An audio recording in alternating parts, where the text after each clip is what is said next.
देखिए बच्चों, आज हम लोग सीखेंगे बेलन और शंकु का जो आयतन हम लोग पढ़ते हैं। बेलन का आयतन क्या पढ़ते हैं? पाई आर स्क्वायर एच। और शंकु का हम लोग आयतन पढ़ते हैं 1/3 पाई आर स्क्वायर एच। ये आयतन कहाँ से और कैसे आता है हम लोग एक प्रयोग करके आपको दिखाने वाले हैं। ठीक है, चलिए मेरे साथ बने रहिए, मैं आपको ये प्रयोग करके दिखाता हूँ। देखिए, सबसे पहले आयतन कहते किसको हैं? आयतन का मतलब होता है जो एक प्रकार का ठोस बर्तन हो और जो त्रिविमीय आकृति हो, क्योंकि ठोस तो त्रिविमीय ही होता है, जिसमें हाइट हो, जैसे शंकु, गोला, बेलन, अर्धगोला, छिन्नक, ये सब त्रिविमीय आकृति के अंतर्गत आते हैं। आयतन का मतलब त्रिविमीय सतह में घेरे गए जगह की मात्रा को ही आयतन कहते हैं। त्रिविमीय लंबाई चौड़ाई ऊंचाई में कितना जगह घेरेगा, केवल लंबाई चौड़ाई में नहीं, लंबाई चौड़ाई में घेरेगा तो द्विविमीय आकृति हो जाएगा। जैसे आयत तो लंबाई चौड़ाई में जगह घेरता है, लेकिन बेलन को रख दो तो लंबाई चौड़ाई नीचे तो जगह घेरता ही है, लेकिन हाइट में भी जगह घेरता है। सपोज करो, देखो मैं एक बेलन सामने दिखा रहा हूँ। देखिए ये है बेलन, ठीक है, आपको ये बेलन दिख रहा है। और ये मान लो कि ये देखो आपका एक घन है, घनाभ रखा हुआ है, ठीक है। यहाँ पे हम लोग कोई चीज़ घस दिए तो कहाँ पे घसे? इसके क्षेत्र पे घसे, क्षेत्रफल पे घसे, यानी इसके क्षेत्र पे घसे। इसमें हाइट है नहीं, घसा हुआ चीज़ पे केवल इसके क्षेत्र को जगह घेरा। वही इसके ऊपर अगर हम ये रख दें तो क्षेत्र को जगह घेर लिया और इतना हाइट में भी जगह घेर लिया, यानी कि ये लंबाई चौड़ाई और हाइट में भी जगह घेरता है। इसलिए हम लोग बेलन को त्रिविमीय आकृति कहते हैं। ठीक है, अब ये कितना जगह घेरता है लंबाई चौड़ाई के अलावा ऊंचाई में भी, उसी को हम लोग कहते हैं उसका आयतन। और इसको हम ये भी कह सकते हैं कि इस बेलन के अंतर्गत या बेलन के अंदर कोई जगह है तो वो उस जगह में किसी भी पदार्थ की कितनी मात्रा समा सकता है, वो समाये गए मात्रा को भी हम लोग, उस पदार्थ का हम लोग आयतन कहते हैं। आयतन मतलब उसके अंदर में जो जगह है, उस जगह कितना जगह घेर रहा है, उसी को हम लोग आयतन कहते हैं। तो हम लोग वही आयतन को निकालने के लिए सीखेंगे। चलिए हम लोग एक बेलन बनाते हैं। बेलन हम लोग बेलन का पृष्ठीय क्षेत्रफल निकालते वक्त समझाए थे। देखिए ये बेलन ऐसा गोलाकार होता है, लेकिन जब हम लोग थोड़ा तिरछा कर दें ऐसे तो इसका अंडाकार भाग इस ढंग से दिख रहा है। हम लोग जस्ट ऐसा ही आकार बनाते हैं, ऊपर का भाग ये अंडाकार दिख रहा है ऐसे करके,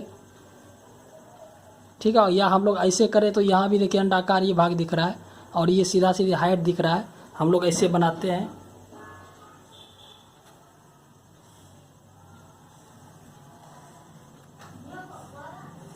ये आकृति को सपोज करो ऐसे नहीं रखा हुआ, ये ऐसे रखा हुआ, ऐसे देखिए, ऐसे है ना, ऐसे ऐसे ये रखा हुआ है। और हम लोग नीचे में तो ऐसा दिख नहीं रहा, लेकिन नीचे ऐसे करेंगे तब दिखेगा। तो हम लोग नीचे में भी इसलिए बनाते हैं ताकि यहाँ पर हम लोग तिरछिया डाल सके, क्योंकि इसका ये भाग भी तो वृत्ताकार होता है, ठीक है।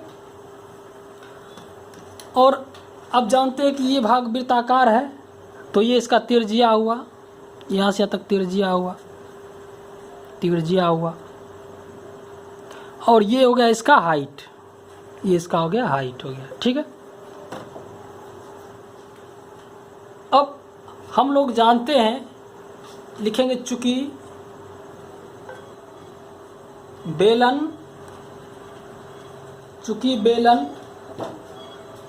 का आधार वृत्ताकार है, इसलिए यह जमीन पर कुल πr² जगह घेरता है। इसलिए क्योंकि वृत्ताकार है तो वृत्त का क्षेत्रफल मतलब πr² घेरता है, πr² घेरता। मतलब इसको अगर हम लोग गोल कर दे, नीचे का भाग, ये जो नीचे का भाग है ये कितना जगह घेरा है, यानी कि πr², क्योंकि ये तो नीचे रख दिए तो नीचे का ये जो भाग है यही वृत्ताकार है ना, यानी πr² जगह घेरता है, πr² जगह घेरता है। हम लोग केवल नीचे का भाग नहीं जानना है, हमको इसके अलावा ऊपर का भी भाग जानना है। ठीक है, अब आप लोग समझिए, देखिए, यदि वृत्त πr² जगह घेरता है, πr² जगह घेरता है। अब अगर बोलेंगे कि यदि इसकी ऊंचाई 1 सेंटीमीटर लें तो यह जगह घेरेगा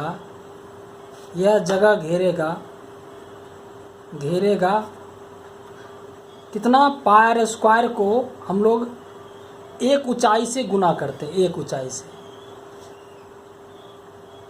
ठीक है, एक ऊंचाई से गुना करते हैं। हम लोग एक छोटा सा प्रैक्टिकल करते हैं, इस बात को यहीं पर स्टॉप रखते हैं। इसके लिए हम लोग एक यहाँ प्रैक्टिकल करते हैं। सपोज करो, देखो ये बेलन है और ये एक वृत्त है। ठीक है, ये बेलन है और ये वृत्त है। हम लोग इस बेलन का वृत्त का त्रिज्या नाप चुके हैं। देखिए इसका जो त्रिज्या है ये 4.3 दिख रहा है, 4.3 है। ठीक है, 4.3 है। और इसकी हाइट देखा जाए 7.3 के आसपास है, हाइट है 7.3 है। यानी कि ये जो बेलन है इसकी त्रिज्या है 4.4 सेंटीमीटर और हाइट है, ऊंचाई है 8 सेंटीमीटर। ठीक है, इसकी त्रिज्या, इसकी ऊंचाई। तो इसका क्षेत्रफल कितना होगा, इसका आधार का क्षेत्रफल, वृत्त आधार का क्षेत्रफल निकालेंगे πr²।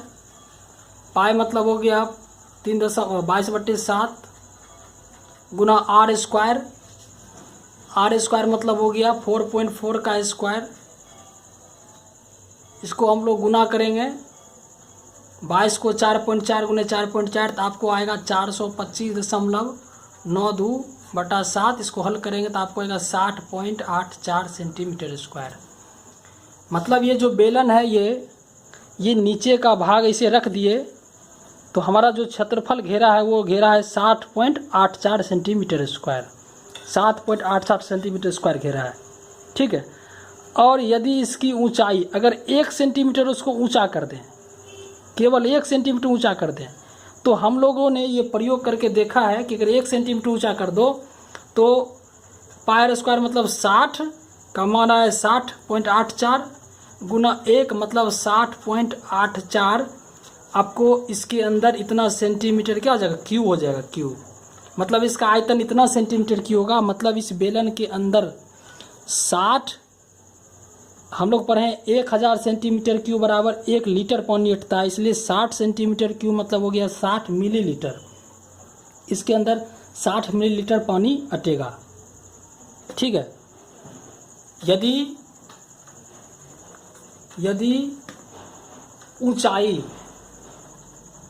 ऊंचाई 8 सेंटीमीटर ले लें, मान लो अगर 8 सेंटीमीटर ले लेते क्योंकि इसका ऊंचाई 8 सेंटीमीटर है, ठीक है, इसका ऊंचाई 8 सेंटीमीटर है। तो अगर हम लोग इसका 8 सेंटीमीटर ले लें तो 60.84 गुने 8 बराबर इसका आ जाएगा 486.72 सेंटीमीटर क्यूब। इसका मतलब ये हुआ कि लगभग हम लोग बोल सकते हैं 500 सेंटीमीटर क्यूब मतलब हो गया 1000 सेंटीमीटर क्यूब 1 लीटर, तो 500 सेंटीमीटर क्यूब मतलब आधा लीटर, यानी हाफ लीटर बोल सकते हैं।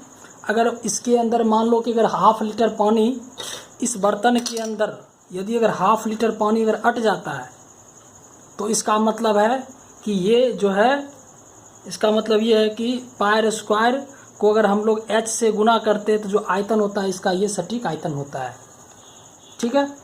ऊंचाई अगर हम लोग 8 ले लिए तो कितना आ गया 486 आ गया। ऊंचाई अगर 8 के बदले 16 ले लेंगे तो लगभग 1 लीटर के आसपास आ जाएगा। इसका मतलब है कि पानी इसके अंदर क्या होगा, हाइट में ही तो आएगा ना, इसके अंदर भराएगा तो इसका मतलब इसका क्या हुआ, टोटल आयतन हो जाता है।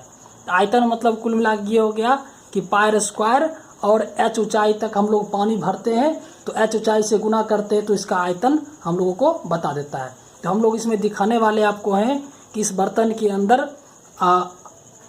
आधा लीटर 8 से गुना किए, पायर स्क्वायर को h से गुना किए तो इसका आ गया 486.72 सेंटीमीटर स्क्वायर, और 8 से गुना के तो इसका जो आयतन हमको आया है 486.72 सेंटीमीटर, लगभग आधा लीटर के आसपास। तो हम लोग आपको दिखाते हैं कि इसके अंदर आधा लीटर पानी कैसे हटता है, ठीक है।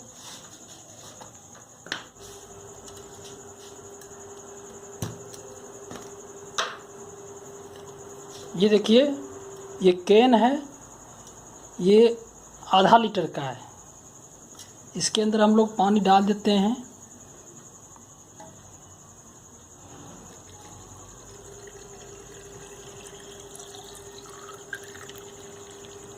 आपको दिख रहा है लगभग आधा लीटर इसके अंदर पानी भर चुका है, पूरे आधा लीटर पानी भर चुका है। और इसको हम लोग इस डब्बा में डालते हैं, देखते हैं कितना पानी हटता है। देखिए हम लोग डाल रहे हैं।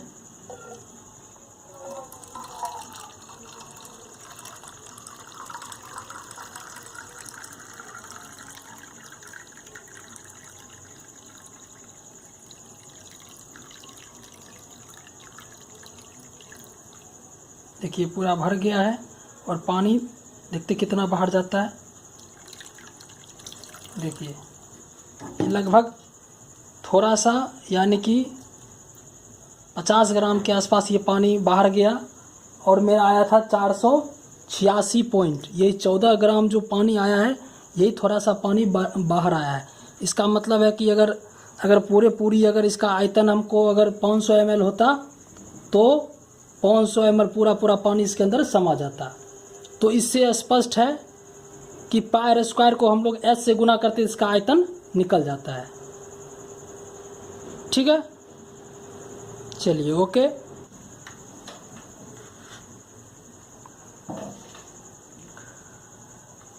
तो हम लोग क्या बोलेंगे, हमारे इस प्रयोग से स्पष्ट है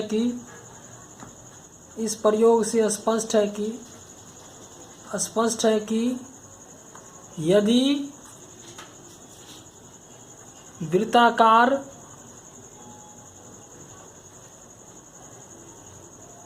हिस्से को ऊंचाई h से गुना करें तो प्राप्त मान बेलन का आयतन के बराबर हो जाता है। इसीलिए बेलन का आयतन बराबर वृत्त का क्षेत्रफल गुने h ऊंचाई। वृत्त का क्षेत्रफल क्या होता है, पायर स्क्वायर गुने h, यानी कि पायर स्क्वायर h। बेलन का आयतन आ गया pier square h। I hope आपको ये चीज़ समझ में आ गया होगा। इसके बाद हम लोग शंकु का आयतन देखते हैं। आप लोग शंकु देखे होंगे। देखिए ये शंकु है, ठीक है। ये बिल्कुल इस टाइप का एक शंकु होता है।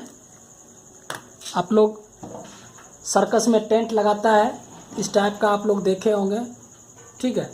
और ये शंकु हमने इस प्रकार लिया है कि जो बेलन का वृत्ताकार हिस्सा है उतना ही शंकु का भी है। सेम तिरजिया है, सेम तिरजिया है, सेम तिरजिया है, सेम तिरजिया है, ठीक है। और हाइट भी इसका और बेलन का दोनों का सेम है। देखिए सेम तिरजिया है, बिल्कुल ये इसको कवर कर ले रहा है और बेलन भी इसको कवर कर ले रहा है, बिल्कुल बराबर है। 4.4 इसका तिरजिया है। और हाइट की बात किया जाए तो हम लोग इसका हाइट दिखाते हैं। देखिए बेलन है ये, इसका ये हम लोग हाइट इसका देखते नापते हैं, पूरा इसको कवर कर लिया है, ठीक है। जितना ये हाइट है उतना इसका भी हाइट है, देखते हैं इतना ही इसका भी हाइट है, बिल्कुल बराबर एक दूसरे। देखिए ये बराबर हाइट है इसका, ये बराबर इसका हाइट है। तो दोनों का तिरजिया और दोनों का हाइट बराबर है। अगर बेलन और शंकु का तिरजिया और हाइट दोनों का समान हो तो हम लोग जितना शंकु का आयतन होता है उसका 3 गुना बेलन का आयतन होता है, बिल्कुल 3 गुना आयतन होता है। ये प्रयोग करके हम लोग दिखाते हैं। इसका मतलब ये हुआ कि शंकु का 3 गुना बेलन होता है, इसका मतलब बेलन का 1/3 भाग शंकु होता है। हम लोग इसको एक प्रयोग करके दिखाते हैं। बेलन का 1/3 भाग शंकु का आयतन क्यों होता है, जरा देखिए।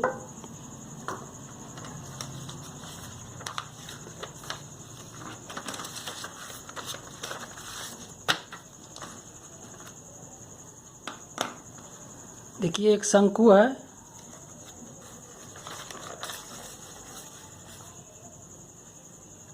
ये एक शंकु है और ये शंकु और ये एक बेलन है, ठीक है।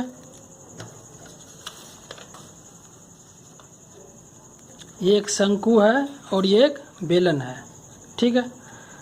अब हम लोग क्या करेंगे, इसके अंदर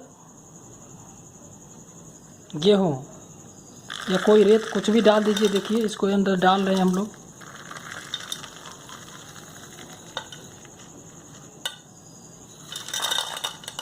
हम लोग एक बार इसको भर दिए, इसका आयतन हो गया, इसका पूरा आयतन, मतलब इसके अंदर इसका आयतन उतनी होगा जितना इसका गेहूं का आयतन होगा। इसको इसके अंदर डाल रहे हैं, एक बार डाल दिए, दूसरी बार डाल रहे हैं,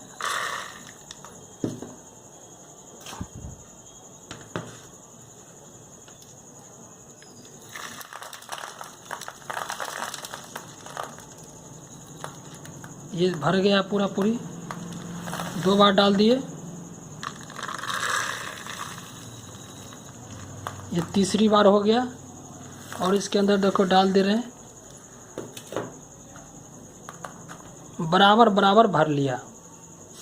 तो इस प्रयोग से स्पष्ट है कि बेलन का आयतन, अब इसका आयतन इसका गेहूं का कितना होगा, टोटल गेहूं होगा। आप इसको वजन करके देखेंगे तो आपको बेलन में निकला था 486.72। इसके अंदर जो गेहूं का वजन होगा 486.72 ही होगा।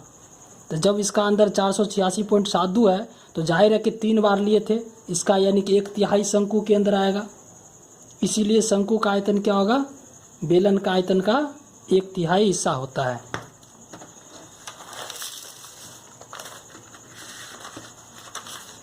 ठीक है, तो हम यहाँ पर लिखेंगे, ये बेलन हो गया और ये शंकु हो गया। दोनों का ऊंचाई सेम है और ये त्रिज्या दोनों का सेम है। हम लिखेंगे यदि बेलन एवं शंकु की त्रिज्या समान एवं ऊंचाई भी समान लिया जाए तो उपयुक्त मतलब उपर्युक्त प्रयोग, जो हम लोग ऊपर प्रयोग किए, उपर्युक्त प्रयोग से स्पष्ट है कि बेलन का आयतन, शंकु का आयतन क्या होगा? बेलन का आयतन का 1/3 भाग होगा। यानी बेलन का आयतन क्या होता है? 4/3 पाई स्क्वायर एच होता है। इसका क्या हो जाएगा? 1/3 पाई स्क्वायर एच हो जाएगा, 1/3 पाई स्क्वायर एच। तो आपको समझ में आ गया शंकु का आयतन क्या होगा, 1/3 पाई स्क्वायर एच कैसे होता है। बेलन का आयतन समझ में आ गया, पाई स्क्वायर एच कैसे होता है। ठीक है, ओके। अब अगले एपिसोड में हम लोग पढ़ेंगे शंकु का पृष्ठीय क्षेत्रफल और उसके बाद उसका कुल पृष्ठीय क्षेत्रफल, तब हम लोग गोला अर्धगोला पे आएंगे। ठीक है।